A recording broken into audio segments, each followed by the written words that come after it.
Eu vou ler o texto e convido os irmãos então para acompanharem Marcos capítulo 7, os versículos 1 a 23. A palavra de Deus nos diz assim: Ora, reuniram-se a Jesus os fariseus e alguns escribas vindos de Jerusalém, e vendo que alguns dos discípulos dele comiam pão com as mãos impuras, isto é, por lavar, pois os fariseus e todos os judeus, observando a tradição dos anciãos, não comem sem lavar cuidadosamente as mãos, quando voltaram da praça, não comem sem se aspergirem, e há muitas outras coisas que receberam para observar, como a lavagem de corpos, jarros, vasos de mesa e camas. Interpelaram-no os fariseus e os escribas: por que andam os teus discípulos de conformidade com as tradições dos anciãos, mas comem com as mãos por lavar? Respondeu-lhes: bem profetizou Isaías a respeito de vós, hipócritas, como está escrito: este povo honra-me com os lábios, mas o seu coração está longe de mim. Em vão me adoram, ensinando doutrinas que são preceitos de homens. Negligenciando o mandamento de Deus, guardais a tradição dos homens. E disse-lhes ainda: jeitosamente rejeitais o preceito de Deus para guardardes a vossa própria tradição. Pois Moisés disse: honra o teu pai e a tua mãe, e quem maldizer a seu pai ou sua mãe seja punido de morte. Mas vós, porém, dizeis: se um homem disser ao seu pai ou à sua mãe: aquilo que poderias aproveitar de mim é corbã, isto é, oferta ao Senhor, então o dispensais de fazer qualquer coisa em favor de seu pai ou de sua mãe, invalidando a palavra de Deus pela vossa própria tradição, que vós mesmos transmitistes, e fazei muitas outras coisas semelhantes. Convocando ele de novo a multidão, disse-lhes: ouvi-me todos e entendei. Nada há fora do homem que, entrando nele, o possa contaminar, mas o que sai do homem é o que o contamina. Se alguém tem ouvidos para ouvir, ouça. Quando entrou em casa, deixando a multidão, os seus discípulos o interrogaram acerca da parábola. Então lhes disse: assim vós também não entendeis? Não compreendeis que tudo o que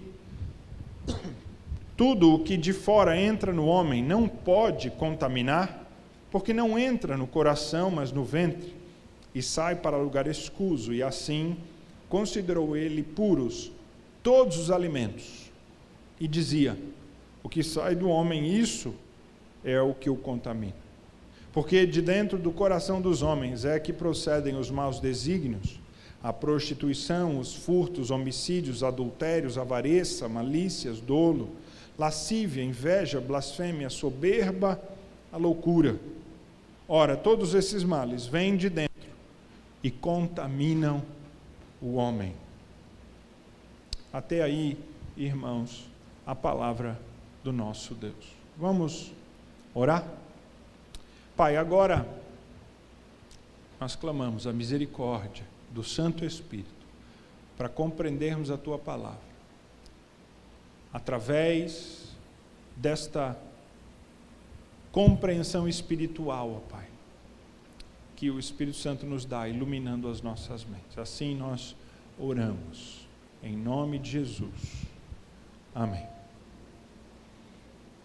Irmãos, eu vi a história de um pastor no hemisfério norte, do planeta, não é aqui no Brasil, que era pastor num lugar onde nevava muito no inverno.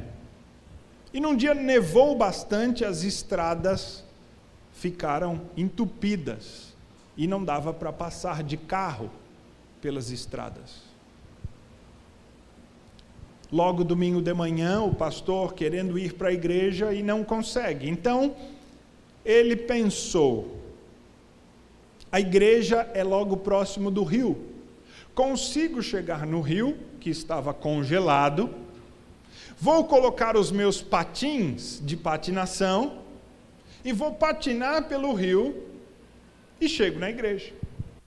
E assim o pastor fez, botou o terno, se arrumou, levou os patins, caminhou até o rio, botou os patins e patinou pelo rio e foi até a igreja. Conduziu o culto e, terminado o culto, os presbíteros da igreja se reuniram e falaram: pastor, precisamos falar com você. Entraram lá numa salinha e: pastor, nós ouvimos falar que o senhor patinou, veio patinando para a igreja. É isso que os irmãos todos estão falando. Pastor, hoje é o dia do Senhor. Nós não podemos fazer nenhuma atividade recreativa, pastor. Patinação é um negócio de diversão. Nós não podemos patinar no domingo. E o pastor disse: mas irmãos, as ruas estavam interrompidas. Seria isso ou não haveria culto? E aí um dos presbíteros, um tolo que se achava sábio, disse: mas pastor, me diga alguma coisa. O senhor teve prazer ao patinar? O senhor gostou de patinar ou não? E o pastor disse: você está louco, rapaz? Eu tive que patinar tantos quilômetros, eu estou morto de cansado. Se eu pudesse, teria vindo de carro. Então o presbítero tolo, que se acha sábio, disse: então tudo bem, pastor, então o senhor não pecou. Então não foi pecado. E assim o pastor então pôde seguir a sua vida ministerial.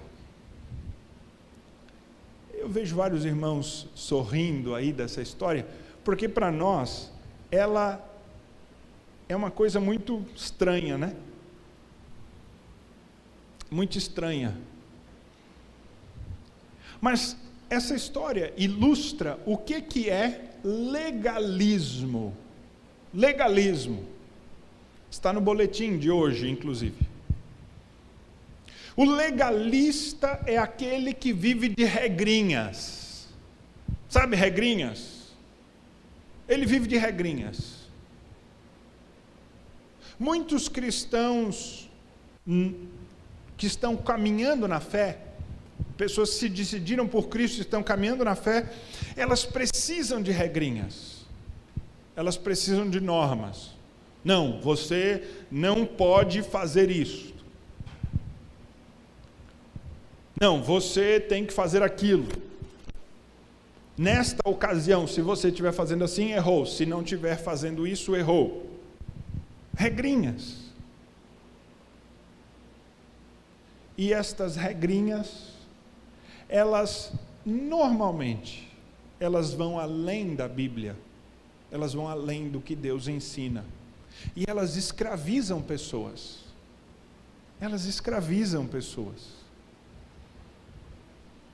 pastor, mas Deus não se agrada da obediência? Sim. Deus não deu uma lei na Bíblia? Sim. Qual o problema então? O problema é que o legalista, ele não segue a lei de Deus. Se você olhar no texto que nós lemos, o Senhor Jesus fala para estes homens com quem ele está debatendo, versículo 5, que eles seguiam a tradição dos anciãos. Se você olhar no versículo 7, Jesus chama isso de preceitos de homens. E no versículo de número 9, ele chama de a vossa própria tradição. Jesus, nesse capítulo aqui, ou nesse texto que nós lemos, ele está tendo uma conversa com os homens chamados fariseus. Quem são esses fariseus? A Bíblia nos diz no versículo 1, que os fariseus, estes fariseus, eles vieram de Jerusalém. Jesus continua no seu ministério na Galileia, no norte da Palestina. Agora ele já está famoso e a sua fama chegou a Jerusalém. E de Jerusalém, então, eles mandam uma comitiva, um grupo de fariseus, para vir analisar Jesus. Os fariseus eram os homens considerados mais santos, mais retos, mais puros que havia naquela época. Os fariseus não se vestiam de roupa colorida. Por quê?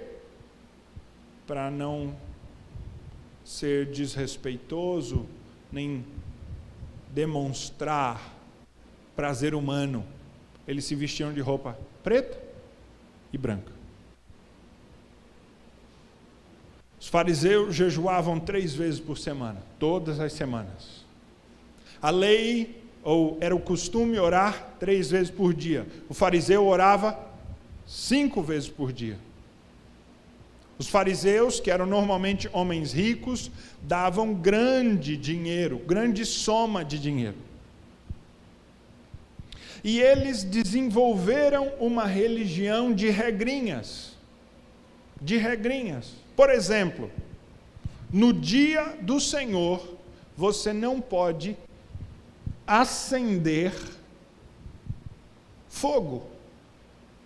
Se você riscar um fósforo para um fariseu, no dia de domingo você está trabalhando. Por quê? Porque o fósforo é criar luz. E quem que criou luz? Deus. Em qual dia? No primeiro dia da criação. E Deus, no 7º, ele descansou de ter criado também a luz. Então, se você faz fogo, você está criando a luz, está quebrando o mandamento da guarda do Senhor. Existem judeus ortodoxos hoje que seguem esse costume fariseu, que eles não acendem a lâmpada da sua casa hoje, no dia do Senhor. Ou eles já deixam tudo acesa, ou eles ficam na escuridão mesmo. Eles não sequer acionam a tecla da lâmpada, para não gerar luz, porque isso é quebra do dia do Senhor.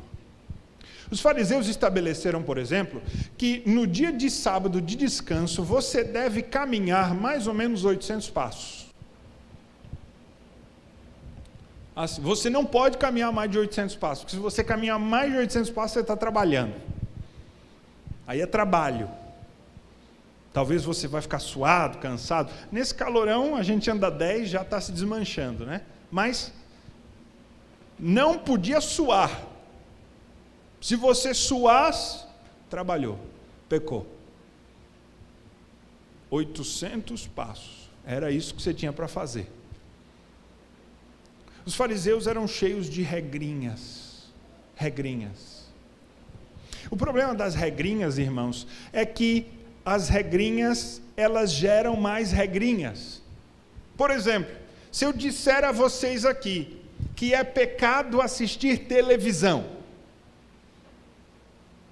e aí vocês se convencem, tudo bem, é pecado assistir televisão, nós vamos... Mas aí, pastor, eu tenho a minha televisão lá em casa, eu jogo ela fora ou eu vendo? Já tem um primeiro problema. Por quê? Porque se eu vender, eu vou estar tendo dinheiro de uma coisa que é pecado e outro ainda vai assistir. Sabe como criar regrinha? É um negócio que cria mais regrinha? Aí tudo bem, você joga a sua televisão lá do 5º andar do apartamento, se espatifa lá embaixo, você consagra a Deus, uma bênção, mas aí você está um dia na correria e você entra numa padaria para pegar um cafezinho e está passando o noticiário e está falando de uma tragédia tremenda e você escuta ali o noticiário para ouvir sobre a tragédia e quando você sai da padaria você percebe, assisti televisão. Pequei ou não pequei? Pastor, descalar, pastor, estou com uma dúvida cruel aqui. Eu assisti televisão, mas eu não comprei, não tenho em casa, que eu estava passando na padaria e estava tendo a notícia daquela tragédia. Pastor, eu pequei ou não pequei? Você percebe como criar regrinhas torna difícil servir a Deus de coração, porque você deixa de ficar preocupado com o que é importante, e você passa a ficar preocupado com as regrinhas. E no texto bíblico, o escritor Marcos, nos versículos 3 até o versículo de número 5, ele nos fala das regrinhas dos fariseus. E uma das regrinhas do fariseu era lavar as mãos. Aí você diz assim, pastor, com essa eu concordo. Que negócio é esse dos discípulos ficar comendo sem lavar a mão? Se fosse na casa da minha tia, isso não aconteceria. Porque a primeira coisa que, quando senta à mesa, eles lavam a mão, até para as visitas. Ela é meio germófoba, ela é meio... Todos lavaram as mãos, todos, o banheiro está aberto, está aqui, tem... Mas o lavar as mãos aqui não é fazer a limpeza de mãos sujas.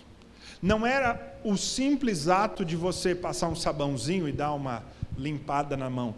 O lavar as mãos aqui, que é o que começa essa discussão, é um ritual que leva vários minutos e pode durar mais de 1 hora de purificação do seu corpo para que você possa comer a comida. Mas olha como o negócio é difícil, porque se você lava as suas mãos, mas você senta numa mesa que tem uma toalha que não foi purificada, e você está com as mãos limpas, e você toca a toalha que não foi purificada, o que acontece com você? Limpo? Você se contamina. Então aí você tem que lavar a você mesmo, e você tem que lavar a toalha que vai para a mesa. Mas só que você está comendo num prato, e você está limpo, a toalha da mesa está limpa, mas você toca num prato que está impuro. E nós não estamos falando de sujeira, nós não estamos falando de bactéria, de germe. Nós estamos falando de um conceito de algo que é impuro. É um conceito abstrato, não é concreto. E aí, se o prato está sujo, você está sujo. Então, para um fariseu sério comer, o processo era longo. Ele tinha que purificar o seu corpo, ter certeza que a mesa foi purificada, que o prato está puro, que a comida é toda pura. É por isso que um fariseu, por exemplo, não cumprimenta ninguém com um toque corporal, a não ser um outro fariseu. Os fariseus, eles gostam de se beijar, né? No bom sentido da palavra, o ósculo santo, né? Aquele cumprimento, os fariseus fazem o chamado ósculo santo, só que eles não fazem com outro que não seja fariseu. Porque eles têm certeza que se for fariseu, então ele está cerimonialmente puro. Eu não vou me contaminar. Mas se eu fizer isso com outra pessoa, aí eu já me contamino. Aí já vai eu de novo, um ritual de purificação. Os fariseus, eles tinham e eles consagravam a sua cama, ou eles não consagravam, eles faziam esse rito de purificação pela sua cama. Os lençóis, para que eles andassem de uma maneira totalmente pura o tempo inteiro. Regrinhas sobre regrinhas. E eles viviam, e Jesus resume isso tudo no versículo de número 9, veja aí. Ele diz: jeitosamente rejeitais o preceito de Deus para guardardes a vossa própria tradição. Quem está seguindo regrinhas está seguindo a homens, não está seguindo a Deus. Existem hoje, irmãos, muitas pessoas que estão escravizadas pelo seu pastor, pela sua igreja, pela seita que frequenta, por regrinhas. E estes fariseus, eles são como esse pastor que escraviza os outros com as suas regrinhas. Eles, por exemplo, tinham uma regrinha que era o seguinte, que Jesus condena, dos versículos que estão aí, 11 a 13, que era o seguinte: se o teu pai ou a tua mãe, idosos, estiverem passando por dificuldade, e você tiver um certo dinheiro, ou algo que você poderia ajudar aos seus pais, mas você propôs no teu coração que você iria dar esse dinheiro ou isso a Deus, ofertar a Deus, então você não precisa ajudar os teus pais.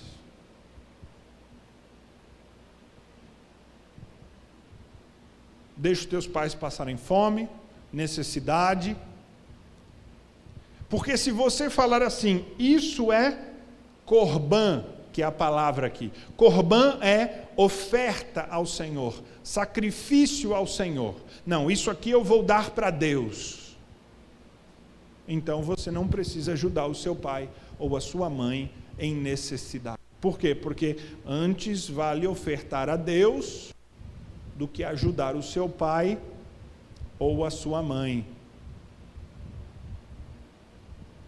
Mas o Senhor Jesus, de novo no versículo 13, ele diz: invalidando a palavra de Deus pela vossa própria tradição, que vós mesmos transmitisteis, fazeis muitas outras coisas semelhantes. Só que essa lei do corban, meu pai, eu queria tanto ajudar o senhor, mas eu já ofereci isso aqui a Deus, então não posso ajudar o senhor.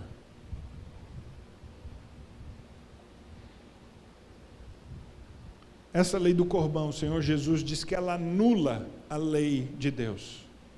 Por que ela anula a lei de Deus? Porque o 5º mandamento diz o quê? Honra teu pai e a tua mãe. Honra o teu pai e a tua mãe. E se o teu pai e a tua mãe estiverem necessitados, Deus quer que você honre o teu pai e a tua mãe.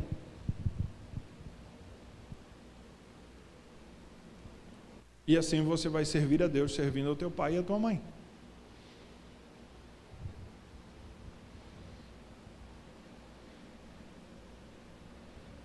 E assim Jesus diz que eles estavam matando a palavra de Deus. Sabe como você mata a palavra de Deus? Você cria uma regrinha. Há coisas na palavra de Deus que são muito claras. A Bíblia diz assim: não assassinarás. Acabou. É muito claro. É uma regra direta. Não mentirás, não darás falso testemunho. É uma regra direta. Não existe circunstância em que você mente e está mais ou menos. Ela diz: não adulterarás. Ela diz: não te adorarás diante de imagens. É claro. Mas há muitas questões do nosso dia a dia, da nossa vida, do nosso cotidiano, que a lei de Deus não há um mandamento, que na lei de Deus não há um mandamento específico sobre ele.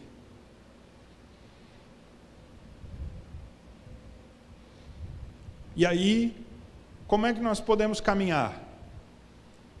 Como é que nós andamos, pastor? Aí eu ligo para o senhor. Se eu tiver uma dúvida, pode me ligar, não tem problema, estou à disposição.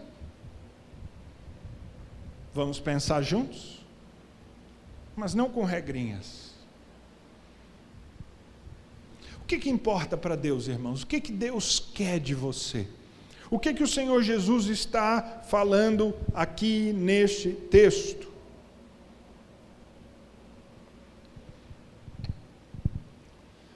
Quando o Senhor Jesus fala com estes fariseus, e diante da resposta dele, ele sai ao público, que ele estava possivelmente dentro de um prédio, conversando com os fariseus, e é possível que do lado de fora tivesse uma multidão esperando Jesus sair para ver um milagre, para esperar a pregação. E então, diante desta conversa com estes fariseus, a quem o Senhor Jesus chama de hipócritas, ele sai para fora do prédio e ele encontra a multidão, e ele diz à multidão que não é o que está do lado de fora que contamina, mas o que está do lado de dentro é o que contamina. Um sermão curto. Não é o que está do lado de fora que contamina, é o que está do lado de dentro. E aí então o Senhor Jesus caminha de novo e ele entra na sua casa. Provavelmente estava em Cafarnaum, na cidade onde ele tinha se estabelecido. E quando chega lá na sua casa, esse texto não nos diz, mas o texto paralelo em Mateus, que está lá em Mateus 15, diz que Pedro chega para Jesus e diz assim: Senhor, como é que é esse negócio do de fora, do de dentro contaminar? Jesus dá uma dura em Pedro, para não perder o costume, né? Que era comum, diz: Pedro, você não entende nada, Pedro. Será que eu tenho que ficar explicando tudo para vocês? Não entendem. O que eu estou dizendo é que não é o que vocês comem ou bebem que contaminam vocês, mas o que sai de lá de dentro. E então, o escritor Marcos nos diz, no versículo 19, que o Senhor Jesus considerou puros todos os alimentos. Os judeus tinham uma série de restrições acerca dos alimentos. Por exemplo, porcos, nós falamos na semana passada, não podia comer. Bacon, nem pensar. Pecou. Agora Jesus está dizendo bacon.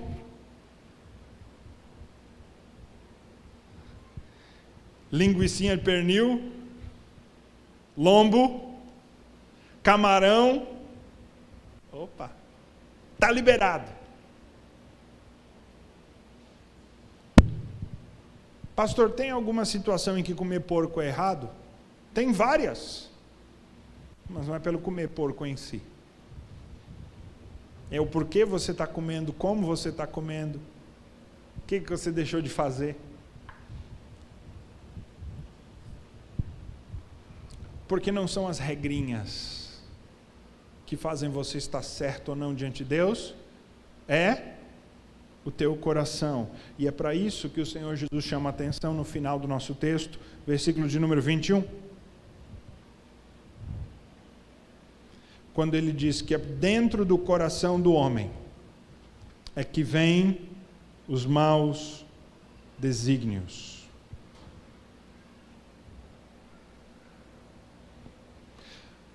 Se você quer ser transformado, mudado, teu coração precisa mudar primeiro. Ah, pastor, eu tenho tantas coisas que eu preciso mudar. Não haverá mudança se não ocorrer verdadeiramente pelo coração. Nossa igreja sede em Itajaí tem uma casa de recuperação de dependentes químicos. Os irmãos sabem. E nós temos lá internados hoje cerca de quase 30 homens.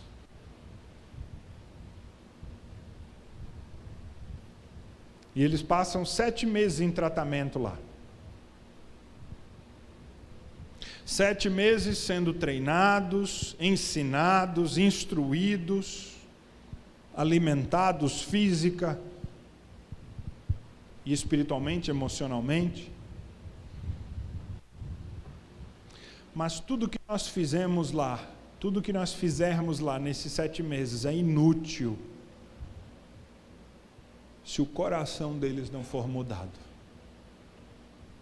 Eles são ensinados desde aulas de português, fazem a escola de adultos, se quiserem, podem aprender uma profissão lá dentro, tem aula de instrumentos, apoio psicológico, psicólogo, assistência médica. Mas tudo é vão. E eu várias vezes falo isso a eles. Se a mudança não vier de dentro do coração.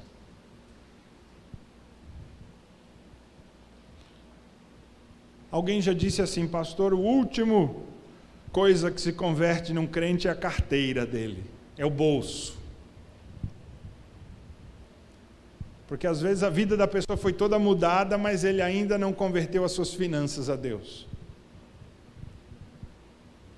Mas não é só o dinheiro dessa pessoa que tem que ser mudado, é o seu coração, para entender que o dinheiro, que ele depende, que ele coloca o seu coração, é um ídolo que ele precisa deixar de lado para ele poder confiar em Deus. É uma segurança, é um medo de não ter, de faltar, ou de ter que, em vez de confiar em Deus. É mudança do coração.